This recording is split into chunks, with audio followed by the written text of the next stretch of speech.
Welcome to Angels Anonymous, the heavenly support group nobody wants to admit they attend. Picture a dimly lit church basement, folding chairs in a circle, and a coffee machine that only makes lukewarm, holy water. That's where they meet. The angels, the mighty warriors of heaven. The ones who apparently need therapy more than humanity does. The first to speak up is Gabriel. Yes, the Gabriel. The big announcement guy. Only lately, he's been making announcements nobody asked for. Apparently, Gabriel has this habit of blowing the trumpet at completely inappropriate times. Weddings, funerals, and once, during a heavenly yoga class. Nothing ruins Downward Dog like the sound of the apocalypse starting early. Gabriel says he's working on self-control, but you can tell he's just waiting for the next quiet moment to absolutely ruin. Then there's Michael, heaven's golden boy, the warrior angel. Except he's got anger issues. Every week it's the same confession. Decapitation. He swears he's trying to stop, but every time someone cuts him off in traffic or, in his case, angelic flight paths, heads roll.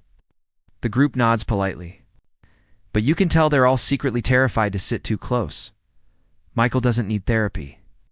Michael needs a punching bag the size of Mount Sinai. Uriel's turn.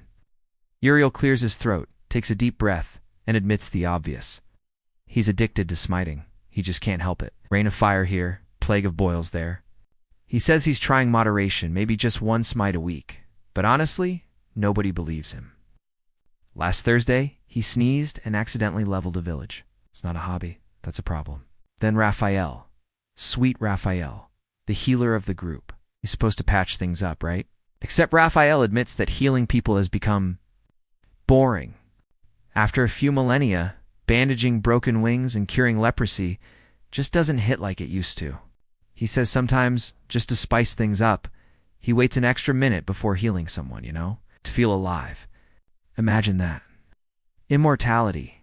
And the guy needs a thrill from slow customer service. Then comes the guardian angel rep. Poor guy. He looks like he hasn't slept since the invention of toddlers. He confesses he's burned out literally. His wings are singed from diving in front of traffic, pulling kids away from cliff edges, and keeping drunk uncles from falling off rooftops during barbecues. He sighs and says, "Do you know how hard it is to keep a human alive when their favorite hobby is eating Tide Pods?" The room nods. Nobody envies him. Next, the cherubs. The cute little baby angels you see on greeting cards. Except in real life, they're adults trapped in baby bodies, which is way less cute than it sounds. One of them pipes up well, squeaks up and admits that wearing diapers for eternity is degrading. They can't go on a date. They can't get taken seriously. They're eternal infants with crossbows. It's not a vibe. Then Zadkiel, the angel of mercy. You'd think his job would be uplifting, but nope. Zadkiel sighs and admits he's so tired of handing out mercy that he sometimes daydreams about telling people. Nope, sorry. Full quota today, better luck next life. He hasn't acted on it yet, but he's thinking about it. Regal stands next. He's the angel of justice and fairness, which sounds noble, until you realize he's basically stuck being heaven's HR department.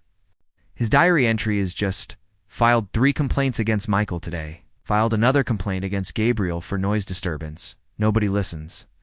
He mutters that eternity in HR is worse than hell. And oh, Metatron, heaven's scribe, God's secretary. He looks exhausted, complains that his hand cramps from writing down every divine word. Billions of years of minutes, memos, and miracle receipts. He sighs. I was once human, and I thought death would bring peace. Instead, I got a desk job with no vacation days. The coffee machine mocks him. But wait, there's more. Jophiel, angel of beauty, raises a hand. You'd think this one would be fine, surrounded by divine light, rainbows, eternal glow. But no. Jophiel whines that nobody compliments their work anymore. Do you know how frustrating it is to paint every sunrise in history and not get a single thank you card? Even Bob Ross got more appreciation. Jophiel says they once tried making the sky lime green just to see if anyone would notice. Nobody did. They're still bitter. Chemuel, the angel of love, pipes up. Chemuel admits that matchmaking is exhausting. Sure, sometimes you unite soulmates, but other times, you accidentally spark 3 divorces in a messy situationship. Chemuel sighs. Love is eternal, but ghosting is faster. They've started leaving people on read. Then there's Ariel, angel of nature. Ariel mutters about how no one recycles. She says, "I keep telling God, if we flood the earth again, it's not for sin, it's for the plastic straws." She's dead serious. Every time she hears a turtle choking, she twitches. Sandalfin gets up next. Tall guy, really tall. He's supposed to carry prayers up to God. Sweet gig, right? Wrong. Sandalfin groans. Do you have any idea how many people pray for parking spots? I'm 9 feet tall, an immortal being, and I spend eternity delivering notes that say, "Please help me find my car keys." He admits sometimes he shreds the notes just to feel something. At this point, the room is spiraling. Barakel, angel of blessings, admits he's gotten lazy. He says, "Look, sometimes I just throw blessings around like confetti. You get a blessing. You get a blessing. Everyone gets a blessing. It's not personalized anymore. Costco-level blessings, bulk distributed." Then Seraphil clears their throat, 6 wings glowing like the sun. You'd think a seraph wouldn't have issues, but Seraphil whispers, "Sometimes I'm jealous of humans. Because they get to blink." Do you know what it's like having eyes covered in fire? There's no eyelids in this economy. Everyone shuffles uncomfortably. That one got dark. And then the awkward silence. The one where everyone waits to see if Lucifer is going to show up. He never does, of course. Too cool for group therapy. But they leave an empty chair anyway, just in case. You know, like the rebellious cousin you keep inviting to Christmas dinner, even though he's clearly not coming. The thing about Angels Anonymous is that it's less of a recovery group and more of a cosmic comedy show. Nobody's actually getting better. Gabriel will keep blasting his trumpet during nap time. Michael will keep beheading people like it's a stress toy. Uriel will keep smiting anything that looks at him sideways. Raphael will keep acting like a teenager with a summer job he can't quit. The Guardians will keep diving into traffic. The Cherubs will keep pretending diapers are dignified. Raphael will keep filing HR paperwork that nobody reads.